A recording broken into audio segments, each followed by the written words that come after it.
Welcome back to Revise and Resubmit, the podcast that takes, those really dense academic papers and makes them surprisingly interesting. I'm Pavlov. And I'm Nikita. Today we're looking at something really interesting. It's actually based on a paper that's part of the session readings for the Virtual Summer School in Entrepreneurship Research 2025. Oh, right. That's coming up soon. Yeah, it's the 5th year, actually, of this fantastic initiative. It started back in 2021. 5 years already. Wow. And it's still completely free for participants, which is, well, pretty remarkable. It really is.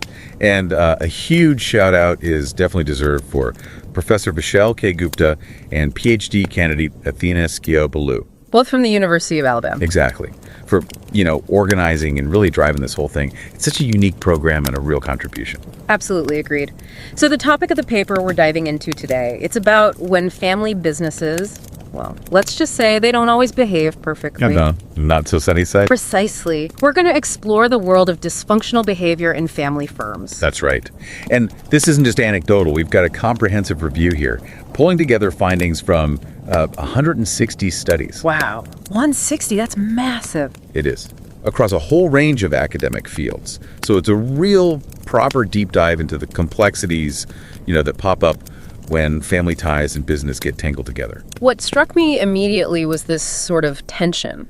How we usually see family involvement in business. Sometimes it's all positive. Right. You hear about the trust, the shared values. The long-term view, yeah. That sense of unity and commitment is often framed as a major strength. Mm-hmm. But then you also get research pointing out the potential downsides. Things like nepotism. Favoring family, yeah. And something called bifurcation bias. Can you explain that one quickly? Sure. It's basically treating family members who work in the business differently, usually better non-family employees. Gotcha.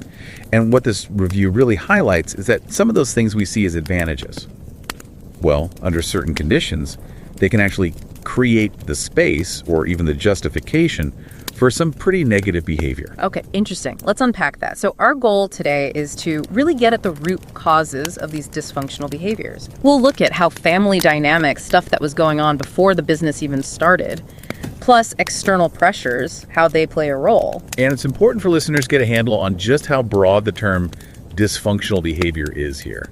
The studies covered a lot. Seriously, it's a wide spectrum. We're talking about things maybe you'd see anywhere, like counterproductive work behavior, employees slacking off or acting out. Right. Basic workplace stuff gone wrong. And that bifurcation bias we just mentioned, treating folks differently. But it goes way beyond that, doesn't it? Oh, absolutely.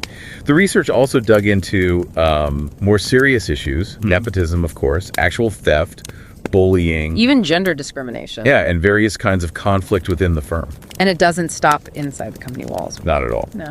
The review also looked at things like financial misconduct fraud, bribery, corruption, all the way through to corporate social irresponsibility actions that harm society or the environment. It's quite the list. It really is a comprehensive catalog of ways things can go sideways. And what makes this review so helpful, I think, is that it brings together findings from so many different fields, not just economics or business studies. No, they've pulled in insights from family science, even family psychology. Which makes total sense, right? Yeah. You need that interdisciplinary view to get the full picture of why these things happen and what the fallout really is. Okay, so let's dig into the specifics.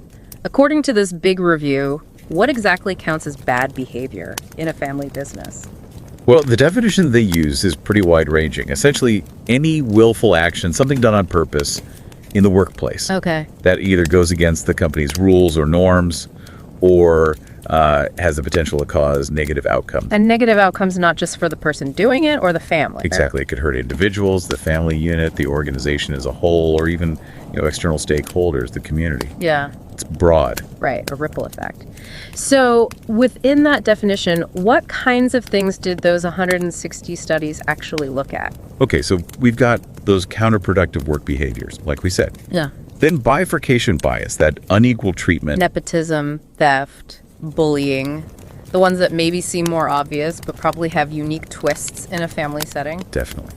And the review also flagged gender discrimination. Apparently that can be a big issue in firms with very traditional structures like primogeniture. Where the eldest son gets everything. Yeah, exactly. Then you have different kinds of conflict, relationship conflict, personal, emotional clashes, and intrafirm conflict, more about strategy or how things get done. And the list goes on. Financial misconduct. Things like cooking the books, insider trading, outright fraud, bribery, corruption. Tax issues, too.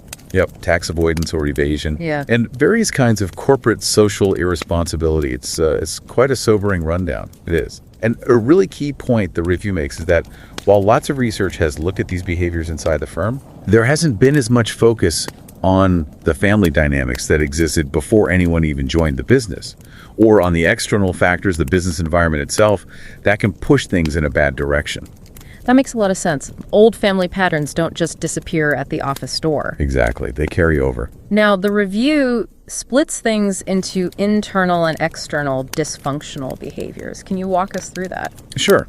So internal ones are the negative things done by family members involved in the firm happening within the firm's boundaries. Okay. The review uses counterproductive work behavior, or CWB, as a kind of umbrella term for a lot of these internal issues. CWB. Got it. So what does CWB look like specifically in a family firm context? Well, the general definition is intentional behavior that could harm the organization or its people. Right. And in family firms, studies have looked at things like resisting change, which can be tough when we've always done it this way, is tied to family history. I can imagine. Also, acting secretively, deliberately holding back information that kills trust. Unfortunately, also theft of company assets or time. And interpersonal stuff, like family members bullying other employees, or just generally acting in ways that mess up operations. Sounds like a minefield. And the review noted that we're only just starting to really grasp how unique family firm features impact this stuff. Exactly. Things like socio-emotional wealth, focusing on non-money goals like family control and reputation. Right. Or the general feeling of familyness, the specific family system dynamics. They all likely play a part in why family members might act negatively towards others or the business itself. There's a lot of room to bring in ideas from, say, psychology here. So beyond CWB, what other internal bad behaviors were highlighted? Well, we mentioned bifurcation bias, treating family and non-family differently. Pay, promotions, opportunities, gender discrimination, often tied to those inheritance traditions, and just general conflict within the firm. Disagreements can really fester. And when researchers study this at the firm level, what kind of damage are they looking at? They're really considering the hit to both the company's performance, like its bottom line, but also the damage to the family relationships themselves. The double impact. Yeah. Things like agency conflicts owners versus managers' interests get really messy when it's all family. Yeah. Disputes between family managers, Yeah. favoritism, parent-child dynamics playing out at work, even how strongly people identify with the family and the business and how close those family ties are can influence things. It sounds so deeply intertwined. Problems in one sphere just bleed right into the other. Almost inevitably. Now, you said some research treats gender discrimination and bifurcation bias as outcomes. How does that work? What influences them? Right. So instead of just seeing them as the problem, these studies look at what causes them or makes them worse. Things like how competitive the industry is, cultural norms in the region, how effective the board of directors is, even how professional the HR department is. They can all either help reduce bias or let it flourish. That's a crucial point. It's not just the family bubble. The wider context matters. Okay, let's switch. What about dysfunctional behaviors that go outside the firm? Yeah, the external stuff. The review basically groups these into two buckets. Okay. First, actions that are mainly driven by the external environment. And second, actions that have a big impact on the external environment. Okay, makes sense. Examples, what kind of external behaviors are we talking about? So affecting the external environment, you've got things like, fraud that deceives outsiders, financial misconduct affecting markets, bribery, corruption. Right, things with clear external victims. Exactly. Corporate social irresponsibility, damaging the environment, the consequences ripple outwards. And how does the research explain why family firms might do these things? You mentioned socio-emotional wealth before. Yeah, SEW comes up a lot here. On one side, wanting to protect the family's reputation and image, that core SEW concern, might make them less likely to do dodgy external things. Risk aversion. Okay, that makes sense. Protect the name. But, and this is the twist, if the firm's survival or the family's control feels threatened, that same drive to protect the family's legacy and finances might lead them to rationalize unethical, even illegal behavior, like we had to do it to save the company, to save the family. The ends justify the means, essentially. That seems to be the thinking in some cases, yeah. Right. And the review found this really interesting paradox. Family firms can be both more socially responsible and more irresponsible than non-family firms. Really? How so? It just depends heavily on the specific situation, the motivations, how different people see the behavior. There's no single rule saying family firms are always good or always bad externally. Fascinating. Motivations and perceptions are key. Okay, let's backtrack. What actually triggers all this? What are the antecedents, the drivers? Right, the antecedents. These are the factors that kind of set the stage for both the internal and external bad behavior. The review breaks them down by level. Let's start small, the individual level. Yeah. What personal characteristics make someone more prone to this? Well, personality definitely matters. The review mentions the dark triad narcissism, Machiavellianism, psychopathy. Uh-oh. Yeah, not great traits in a business leader, family, or otherwise. But also individual feelings and attitudes like excessive pride, a sense of entitlement, and interestingly, even altruism. Wait, altruism, being too helpful or generous? How does that cause problems? It's tricky. Like a parent being super generous to their kids in the business, it can actually backfire. It might create dependency, a lack of accountability in the kids. Entitlement. Exactly. And it can seem really unfair to non-family staff who don't get that same leeway. The review distinguishes between reciprocal altruism, sort of I help you, you help me, which can be positive, and asymmetrical altruism, Which is? more one-sided giving. Yeah. That's often linked in theory to family members acting selfishly, benefiting themselves even if it hurts the firm. Also, just feeling intense pressure, financial, family expectations that can push people to. That altruism distinction is really sharp. Sometimes good intentions pave the road to, well, dysfunction. What about the work environment itself? Yeah, the work context, how people interact is huge. Lots of conflict, whether it's personal clashes, fights over how to do tasks, or problems with work processes that definitely breeds negativity. It erodes trust. Makes sense. Constant fighting isn't productive. So moving up to the firm level, what within the business or family structure acts as a trigger? Okay, here we see things like nepotism itself. Just the practice of favoring family that can create resentment and unfairness for others. Right. The pursuit of socio-emotional wealth that focus on family goals. While often good, it can have a dark side. Protecting SEW might reduce harm to the family, but could motivate actions that hurt non-family stakeholders inside or out if it serves the family's non-financial aims. So, like sacrificing non-family employee morale to keep a less competent family member in charge. Potentially, yeah. Or cutting corners environmentally to boost profits that maintain family control. And altruism pops up again here, especially that parental overgenerosity leading to entitlement. It really sounds like managing those family dynamics within the business is crucial. What about the big picture, the external environment? Huge factor. The review highlights how dysfunctional environments, places with weak laws, poor property rights protection, lots of corruption, can almost force firms into bad behavior. Like, you have to play the game to survive. It can feel that way. Research suggests political connections are often more valuable for family firms in corrupt places, and they're more sensitive to corruption levels than non-family firms. Interesting. Things like the firm's performance, whether the founder's still around, which generation is in charge, those political ties, they all play into whether firms engage in stuff like bribery, often driven by these tough external conditions. And the family's dependence on the firm creates unique pressures. How so? Well, the review notes that firms where more family members rely on the business for their income might feel more pressure to, say, pay bribes to secure contracts, just to keep the money flowing for everyone. Wow, that's a heavy burden. The lines between family well-being and business ethics get really blurry. Extremely blurry. Okay, we've covered behaviors and causes. What about the fallout? What are the consequences of all this dysfunction? The research looked at impacts on individuals, the family unit, the firm's performance, and the wider external environment.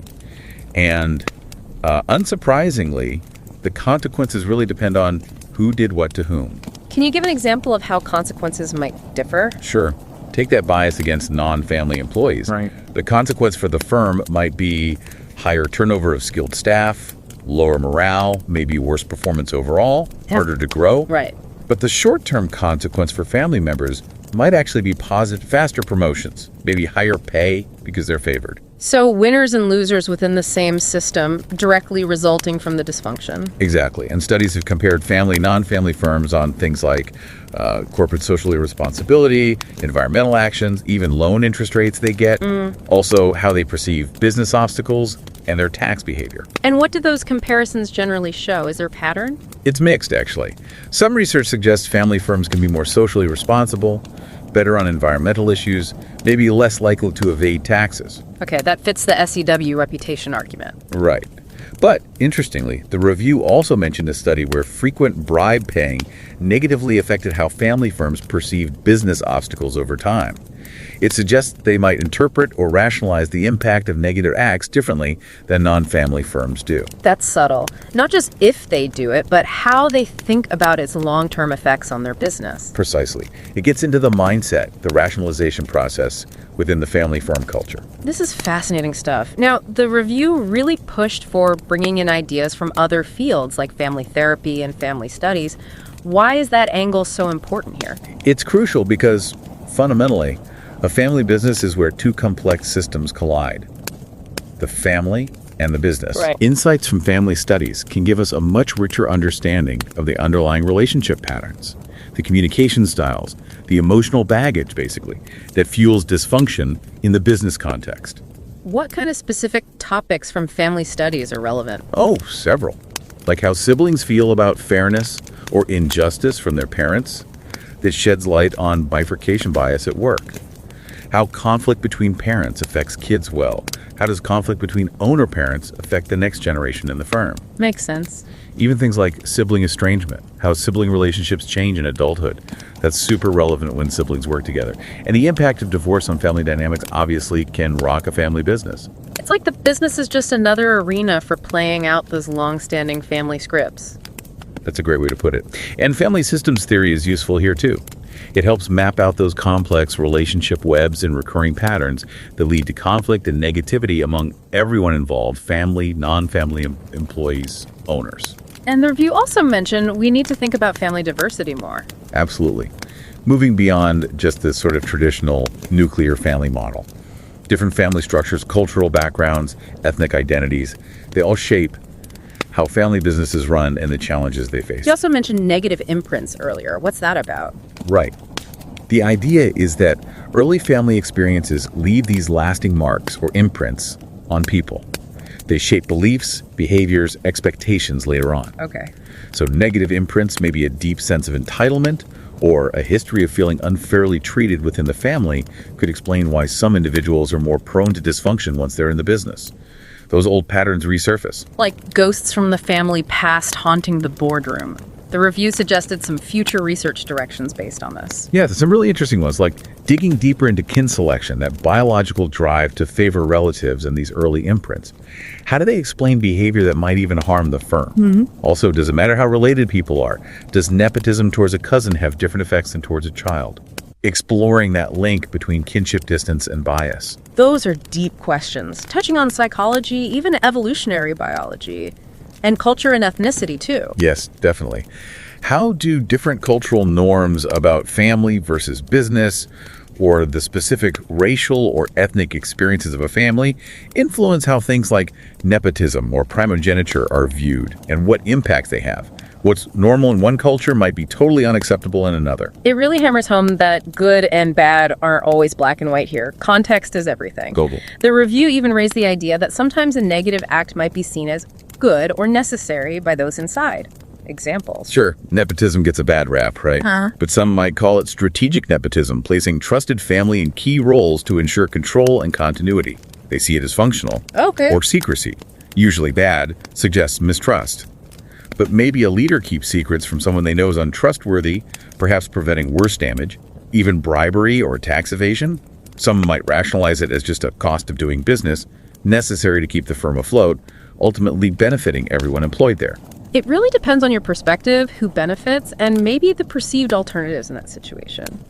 So, wrapping up, the review stresses this is incredibly complex and we need ongoing research from multiple angles. Absolutely. It's got roots in individual psychology, family history, the business structure, the external world. It's all tangled. And as the review points out, a lot of these acts involve choices made under pressure with certain opportunities and fueled by rationalizations shaped by family values and company culture. Yeah. Understanding why it happens and how it varies is so important for researchers, but also for anyone actually involved in these unique organizations. This has been a truly deep dive, incredibly illuminating. Let's try to boil down some key takeaways. Okay, so first, dysfunctional behavior in family firms is diverse from internal issues like slacking off or bias, right through to external crime like fraud or corruption. Second, the roots are often deep, sometimes in pre-business family dynamics, and also significantly influenced by external pressures. Right. And third, the consequences hit multiple levels. Individuals, the family, the firm, society, and what's seen as good or bad can really depend on your viewpoint. That subjectivity is key. Which leads perfectly to our final thought for listeners to ponder. Go for it. Family businesses live at this fascinating, sometimes tense crossroads between deeply personal family life and the hard realities of the business world. They're constantly performing this balancing act, trying to uphold unique family values while navigating complex ethical and practical demands. So the question is, how might understanding these underlying dynamics, the potential for dysfunction, the drivers, the different perspectives, help you to better analyze or navigate situations involving family firms, whether you're in one, work with one, or just find them compelling? It's definitely something to chew on. Thinking about those complexities we discussed, maybe even exploring some of those research questions in your own reading or context. Exactly. And don't forget to subscribe to Revise and Resubmit on Spotify and Apple Podcasts. And if you're enjoying the show and want to support us in creating more insightful content, consider becoming a patron on Patreon. Every contribution helps us continue this journey of exploration and discovery. Until next time, keep those minds curious, keep questioning, and keep revising and resubmitting.